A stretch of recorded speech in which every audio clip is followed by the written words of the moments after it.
morning, everyone. So today I want to bring you along to my full work day as a sustainability consultant. Oh, hello, Bobby. Because I thought it would be really nice for those of you that are looking to move into the field of sustainability to really get an idea about what it takes, what I do, and what your day could potentially look like as well. Bobby hasn't really gotten out of bed yet, but it is just past 7 in the morning and I have got to jump on and need to get my coffee, and then we need to take Bobby for a walk before we do anything else.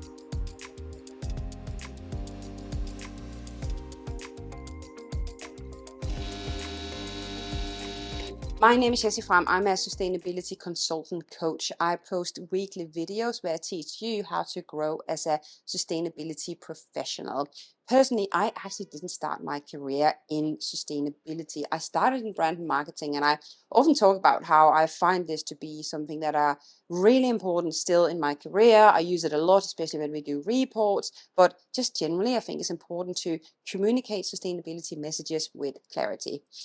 I used to work with brands like WWF, Greenpeace, Extinction Rebellion, even on professional communication pieces. And that really gave me the interest in sustainability when I first started out. And then obviously I built with various educational programs. I went to Cambridge, I'm a GRI professional. So I've linked a video about this specifically if this is something that interests you in the comments below. Today, I'm a sustainability consultant. I worked on large global corporations in all sorts of sectors. I've also worked on startups, medium-sized companies, and anything from pharmaceuticals to construction to service-based companies to technology companies, and it's been really exciting. I am obviously running Planet 1.5 today, which is an independent consultancy. And I really love this work. I think what you'll see today is probably that some of my work is a bit different from if I were in one of the big fours, but there's still a lot of things that would be the same anyways, because consulting is consulting and it is what it is. So I'm really excited to show you a bit of my behind the scenes. But I think my coffee is done. So let's get it poured, and then let's take Bobby out for that walk.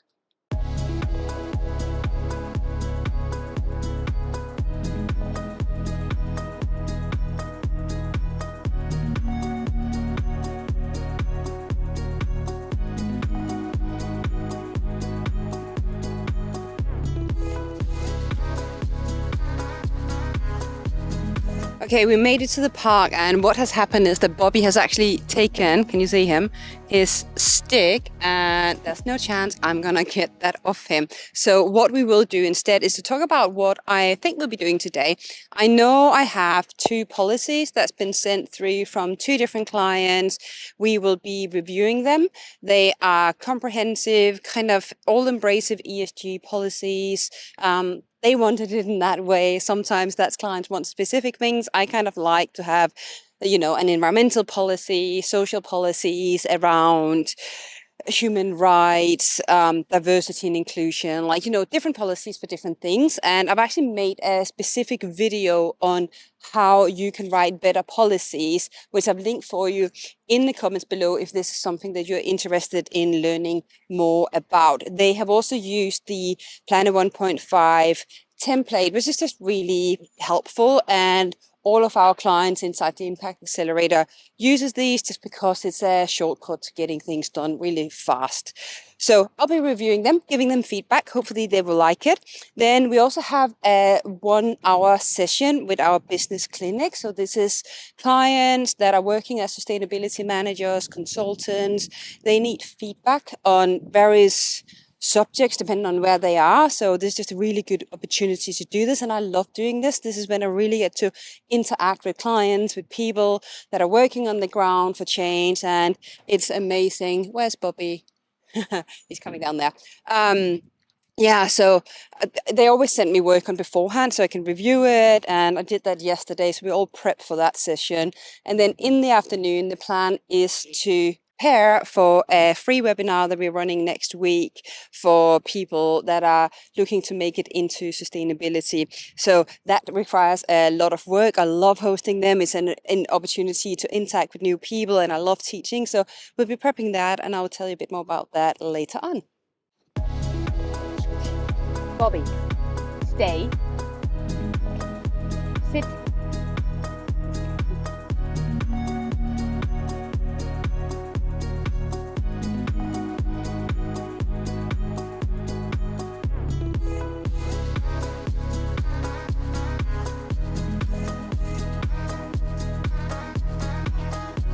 So it's been a couple of hours and I have had the time to review my client's 2 different policies, which I told you I would be doing this morning. And it's interesting because the policies were really different, right? Even though they are following a template, there's so many ways that you can do it. So the first policy I read through very much felt like a complete summary of their sustainability report. And my feedback were that they need to make sure that they take the reader by the hand. And what do I mean about that? I mean that for someone that needs to read extensive documents, and their one were a little bit longer than I would normally do in a policy, you need to make sure that the reader never get lost. So good headlines, always have a logical flow to what you're doing. So that was the first one. The second one were a bit more based on a traditional structure with really clear language, really clear headline. Love that. But for both of them, I gave a piece of advice, which I often end up doing when we do policies, and that is make sure you see it as an anchoring point, that you are linking out to different documents, different places on your website. For instance, if you're talking about carbon management, then how are you doing it? Like, be really explicit and guide people via the policy. So that is advice that both of them got, and it's advice I often give when we work with clients. It is nearly time for lunch. I have a couple of emails I need to follow up on, so I will do that now, and then I will see you after lunch.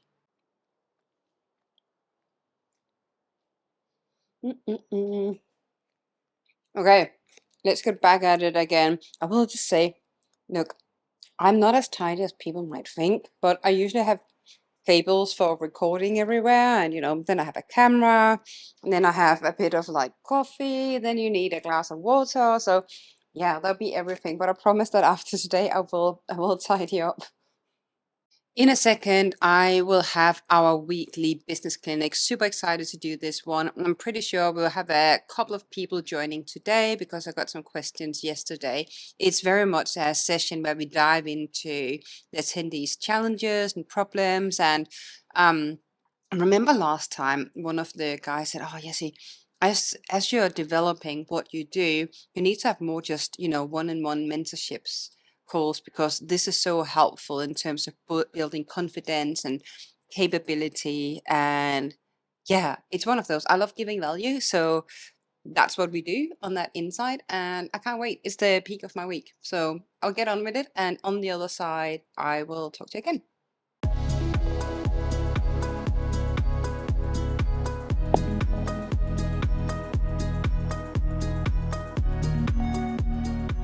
Okay, I've just finished our weekly business clinic. So let me first turn off this lamp.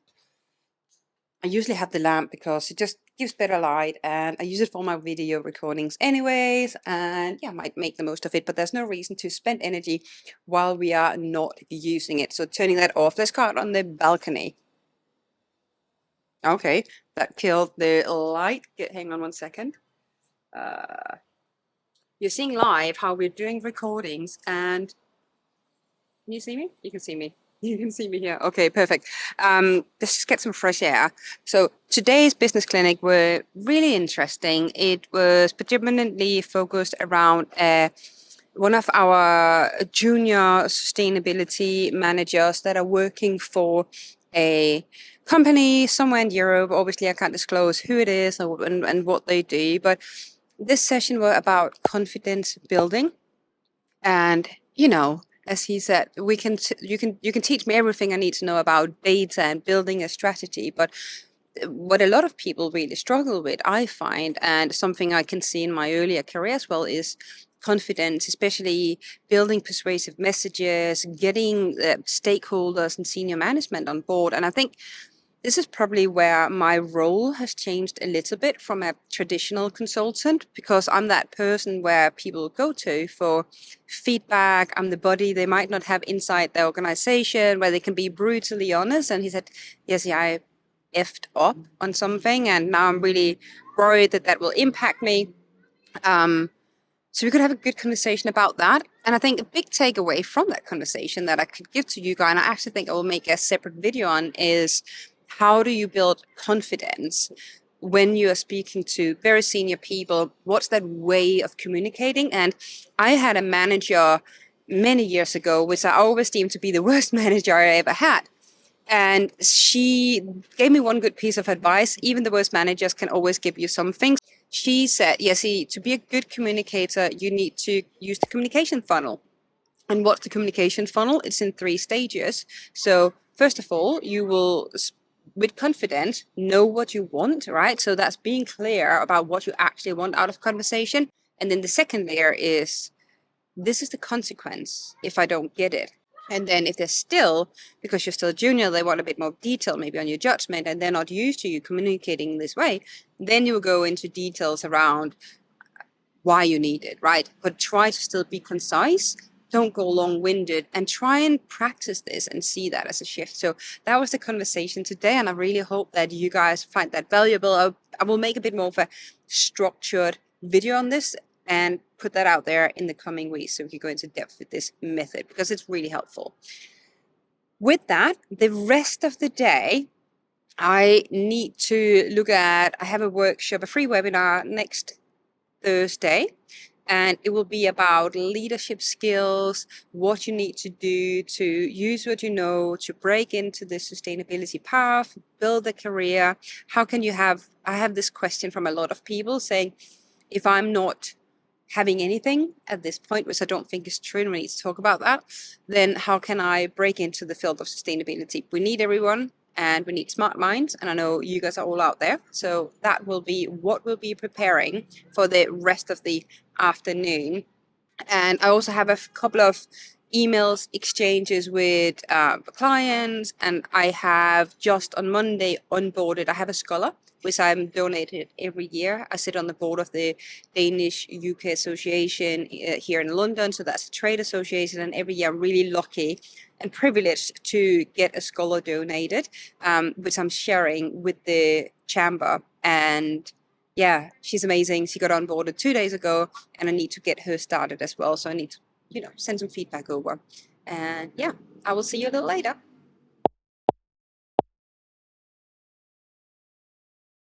So we need to do a little nip out again with the little monster, aka Bobby, who has disappeared to the bathroom. Hello, Bobby. Are you ready for a walk? Absolutely not. But that's what we're gonna do. Boyfriend. This day is finally coming to an end, and what I want to do, which I don't want to bring you along to, is my fitness routine. And I do that after we have done the dinner and all of that kind of householdy things that every home has to do. It might sound like, oh yes, you get everything done, but I totally don't. This is my guilty thing. I need to get some exercise done because I have to fit in a wedding outfit next year. So using that as an excuse for staying motivated. One thing I do want to mention that I didn't mention I did this morning is something I do every morning, and that is reading the news. I need to stay up to date with the latest trends, development, and there's so much going on in our field, especially with COP coming up, all of those things. So that's a thing I think every sustainability leader needs to do, is to stay up to date with trends and news. But one thing I do on top, and that is because I am running Planet 1.5, I am a business owner, and that is actually posting content and engaging with the audience, because that's how you create awareness. So I did that for an hour this morning as well. I do it consistently every morning, or I try at least. So if you're not already following me on LinkedIn, come over there and be a part of the social circle. With that, I will get going. I don't want to bring you to the sweaty exercise session, but I hope you learned a lot. Let me know in the comments below what your biggest takeaway were. If you're looking to break into a career as a sustainability leader. I would love to know about it if you can speak. And yeah, go ahead and watch the next video coming up over here somewhere about how you can build a sustainability strategy. And I will see you in that video. Bye.